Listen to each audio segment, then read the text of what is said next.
Хайде, седнете, братчета. Още ме топили не са цъкнали, да. Деца, днес заедно ще се пренесем в царството на приказките. Но няма да ги четем. Днес ще разпознаваме приказки. Ще разпознаваме техните герои и ще преценим на кои от тях искаме да приличаме. Както се вижда, предварително сме избрали героите, за да подготвим красиви драматизации. Тъй като знаем, че за театърът ни трябват и декори. Но първо ще отворим шарената книжка с песни, за да оживеят нашите приказни герои.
Всички герои да станат на място да потанцуват. Хайде, на място. Завъртете се. Наобратно. Наобратно, да могат да ви виждат всички. Другите и те да станат прави отзад да потанцуват. Хайде. Стани, стани. Хайде да раздвижете се. Хайде. Хайде. Толкова сте красиви. Хайде. Ето го вълкът. Ето го Вълчо. Момиченцето пременено. Позвони се, така.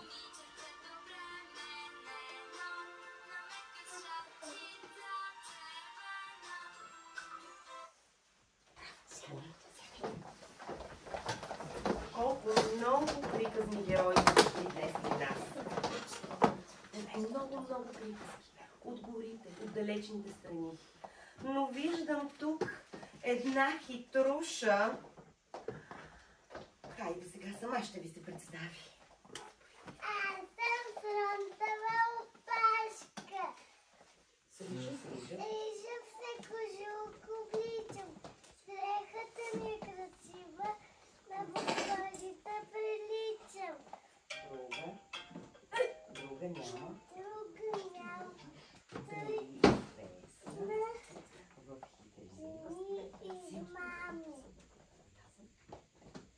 Попитай децата дали ще те познаят. Коя са?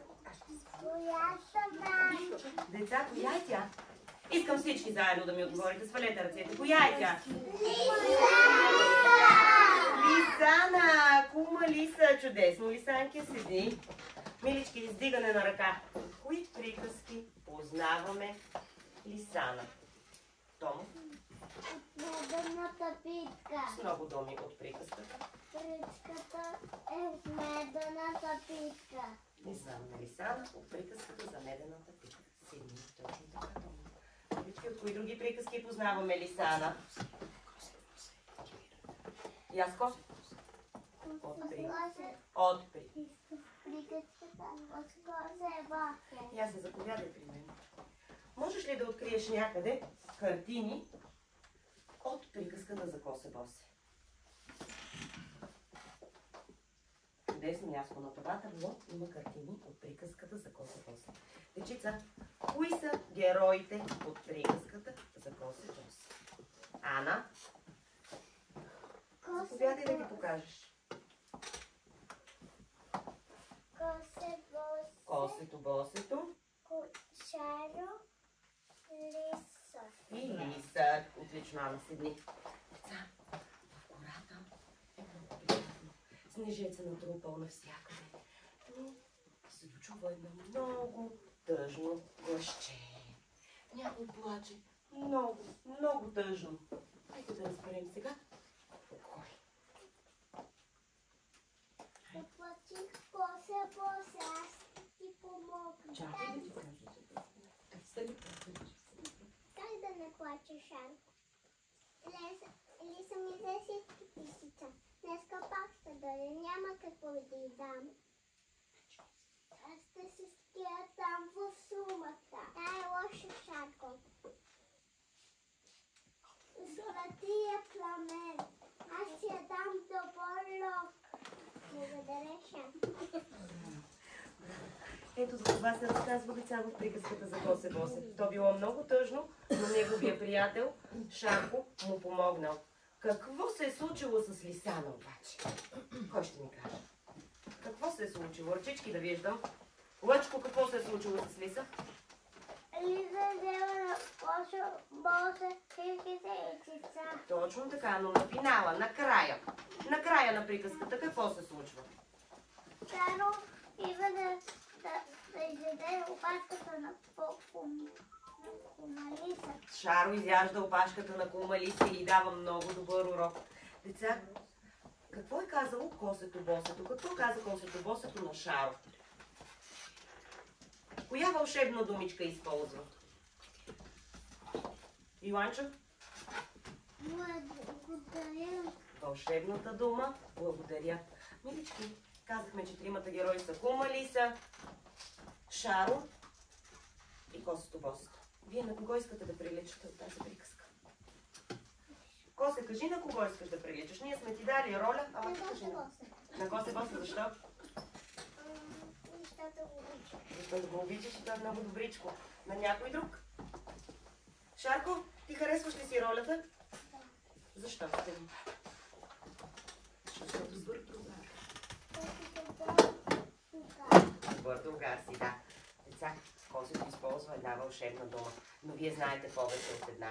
Станете да повторим всички вълшебната дума. Благодаря. Благодаря. Кои са останалите? Моля.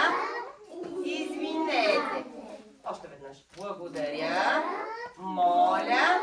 Извинете. Сега Мартина Петрова ще поканя при мен да ни запознае кога се използват вълшебните думи. Научих думички от усен. Те са толкова потребни. Мама винаги всичко на добро нещо. Който като мен, научи като мен, всичко може думичката благодаря, моля и ви. Браво, Марти! Силни аплодисменти! Пляскайте ни!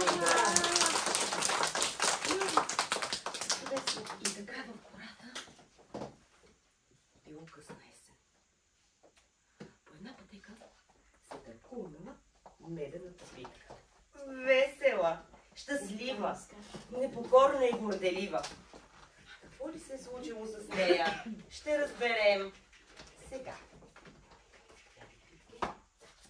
Хайде ли се? Аз съм питка, Силно. сладичка и мекичка. Обада избяга, от дядо не се отдада, на баба че не се отдада. Здравей. Здравей, питки. Сладичка. Как хубаво пееш. Ела по-близо. Хайде всички да й помогнем на Питката. Аз съм Питка Сладичка, сладичка и мекичка. На баба избяга, на дядо не се дадо, на зайко, вълчо и мечо не се дадо, да на теб лилиски Гръбчия си.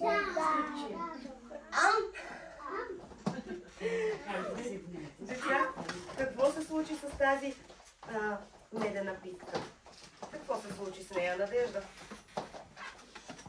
Кума ли се изяде питката? Кума ли се изяде питката? Точно така. Дечица, питката каква е? Я ми кажете. Марти, каква е питката, миличка? Сладичка и мекичка. Сладичка и мекичка и всеки иска да я хапне. Но тя е горделива също така. Деца. Тя е горделива и затова накрая Лиса я изяжда.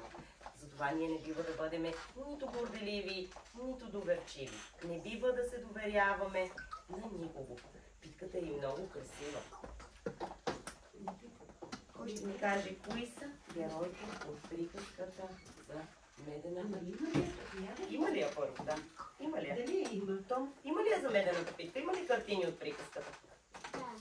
Ела да ми ги покажеш. Красия. Това е косе босе, май. Търсим медената питка. Има ли? Ето я. Да. Има. Кои са Алекс героите? Погледни хубаво. Има ги на картинки. Вълко. Кой друг? Медената питка. Мечо. Има ли друг? Зайко. И да не забравяме Лиса. Браво на Алекс. Чудесно. Дечица. Много е красиво в гората. Интересно. Животните все още не са се скрили. Обаче виждам тук едно момиченце. Какво ли правят момиченцата в гората? Можете ли да познаете коя е тази красавица? Работлива, красива. С една хитра усмивчица. Можете ли да я познаете? Коя е тя? Коки? Маша. Маша. Маша, има ли някой приятел, който да е с теб? Кой е дошъл с теб? Мечо. Мечо, заповядай. Сега ще разберем какво се е случило в приказката за Маша и Мечо. Мечо, че имаш добро сърце. Утре баба и дядо имат празник. Искам да й занеса подарък. Не може. Моля ти се. Не може. Дай ми. Дай ми подарък, така да ги занеса. Добре, ето вземи ги.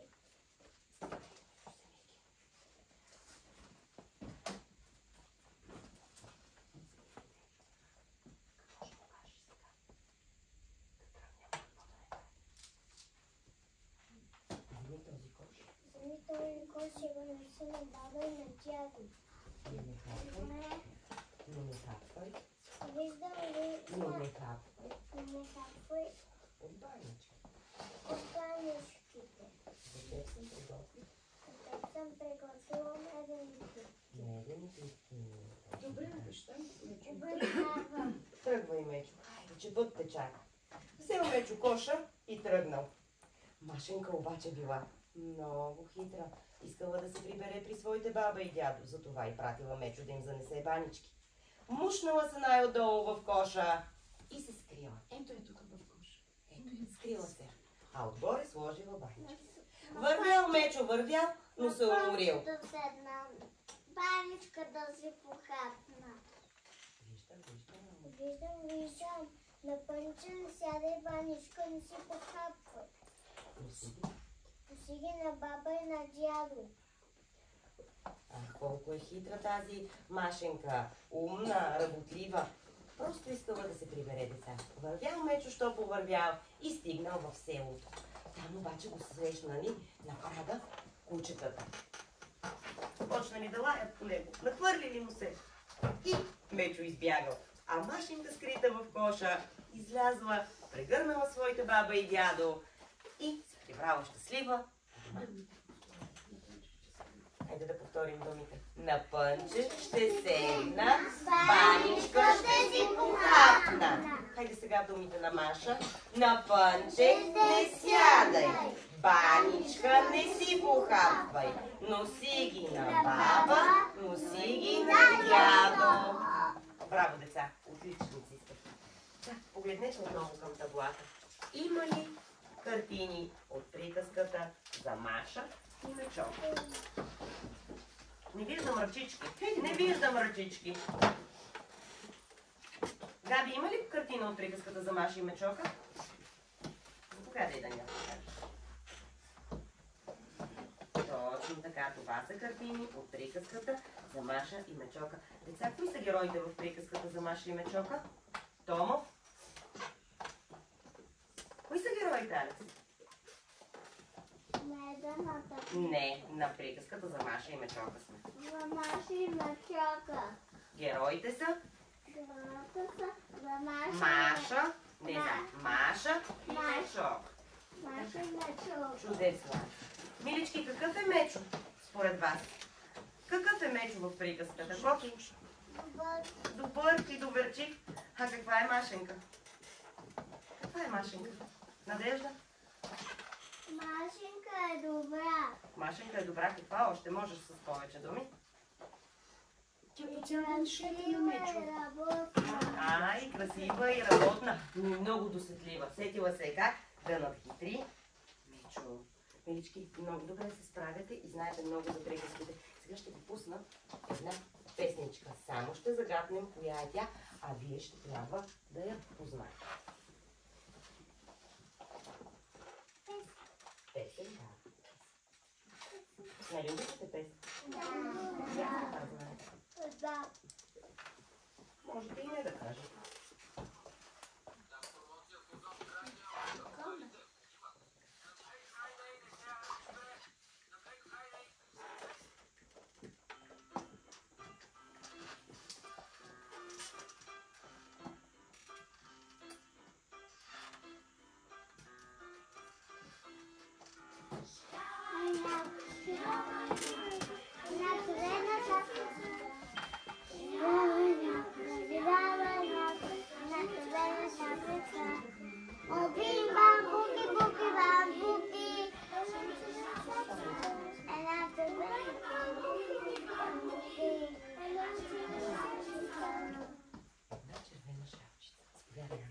Живяла някъде къщичка малка, красиво момиче с добро сърчице. Оплела баба му червена шапчица с нейните сръчни, изморени ръце. Умесила майката питчица мека, сложила после гърненце с масло. Да иде при своята баба. Аз съм малка и засмяна. Баба вълна лежи, тичам през гори зелени, кошничката ми тежи. Знам, че не ще хапне кумчо вълчо, но ще ме спаси ловеца и моята сладка баба. Обещавам, че никога няма да слушам вълчо. Аз ще слушам само мама.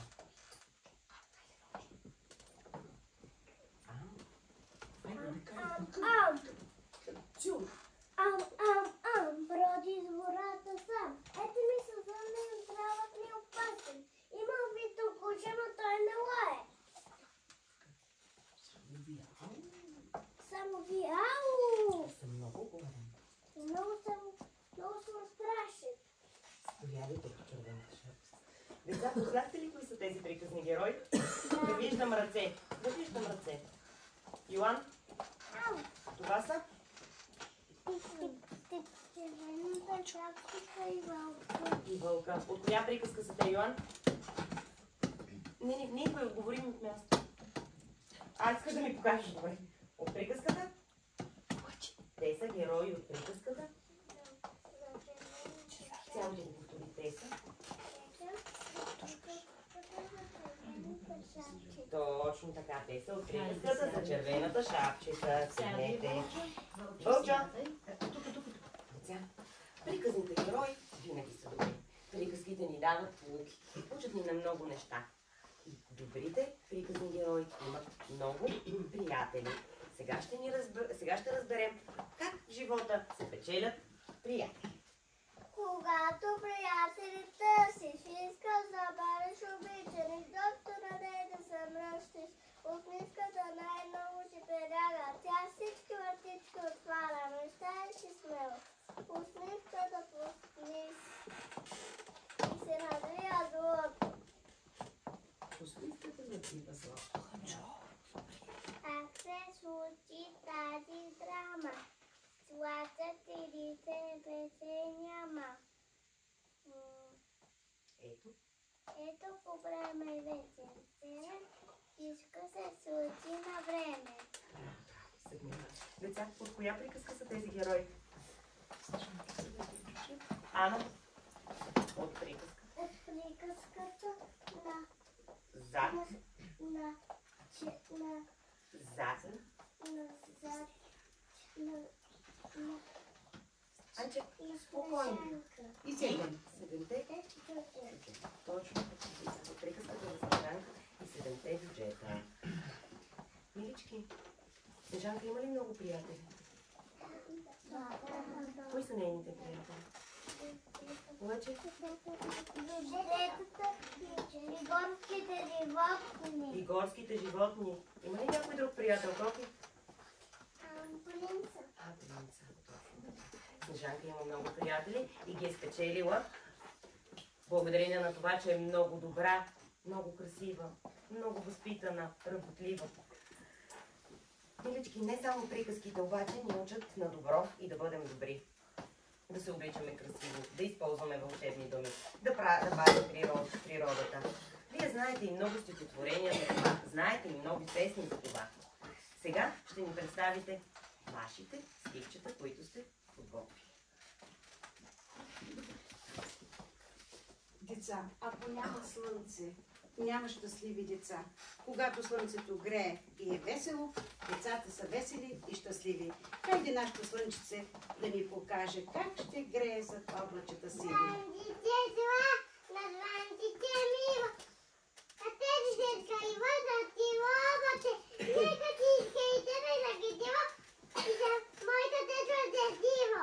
Браво! Детството ще бъде щастливо, когато слънцето грее много, много силно. Имаме си едно момченце, което е много нежно и красиво. То забелязва всички красоти и в постъпките на децата, и в природата. Вървял си Косио, нежен, хубав, възпитан, добър другар.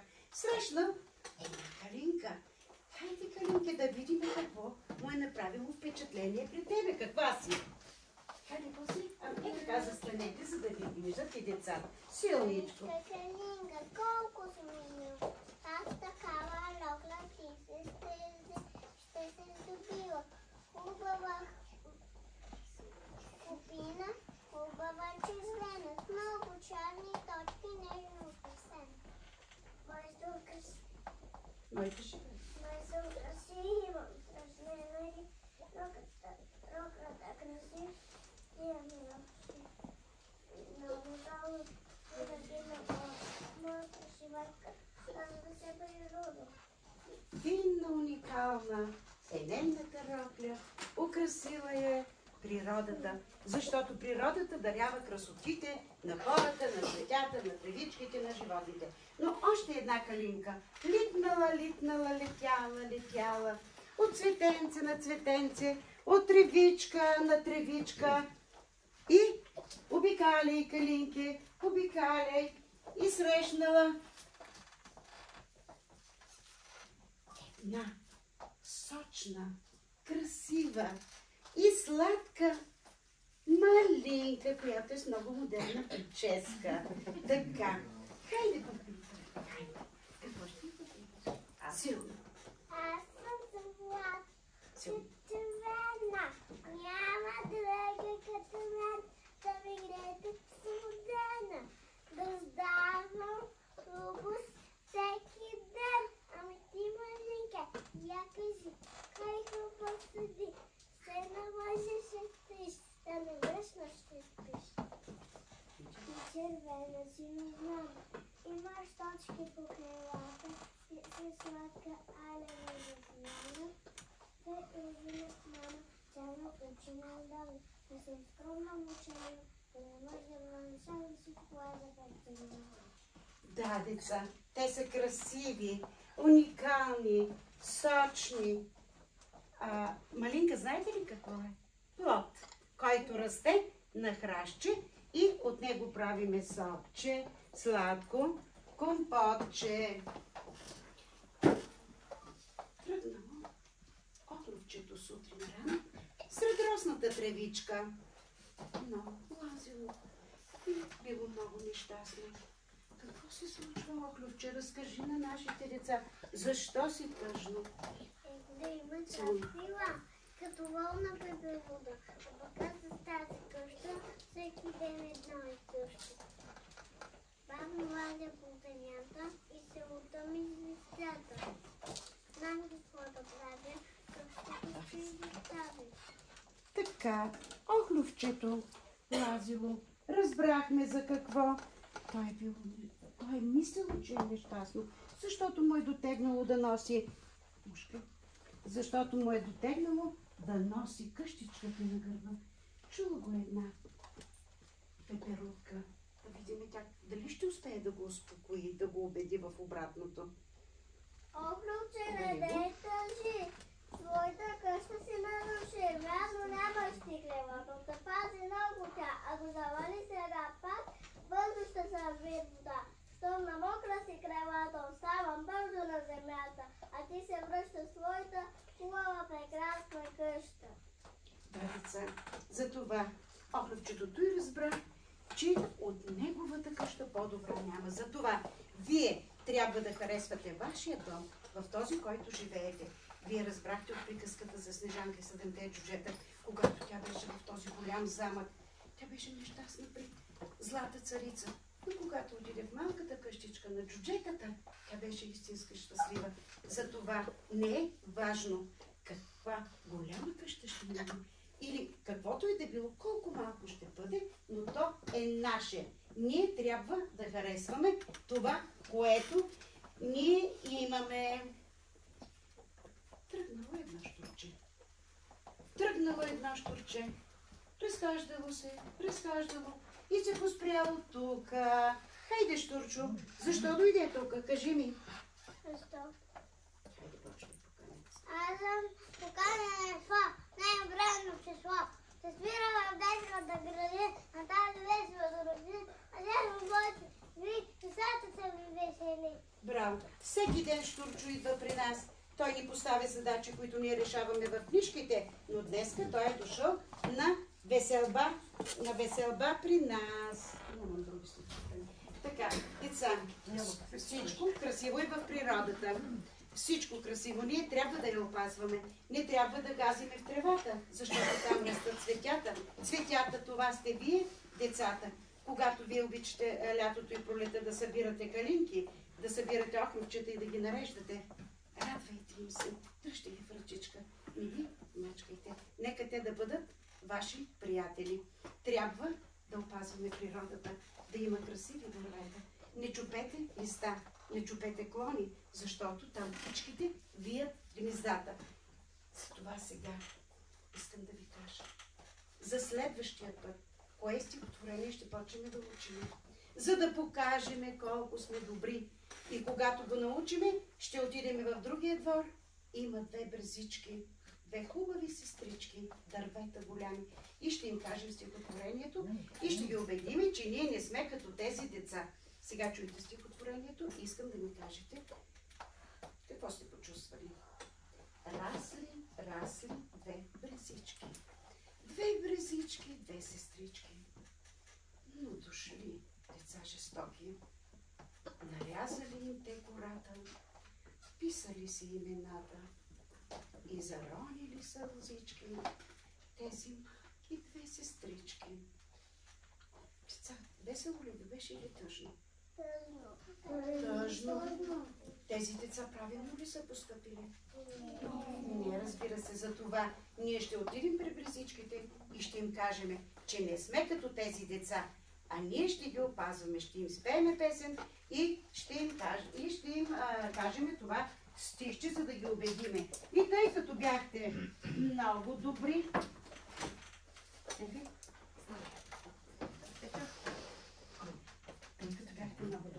ние ще продължим, деца, да бъдем артисти. Всички от вас ще бъдат артисти, защото всичките могат. За това, за награда, днеска, всяко детенце от вас ще си избере маска, която ще си я сложи на главичката. И когато почнем драматизация на приказките, ще ги използваме. Щом отворя шарена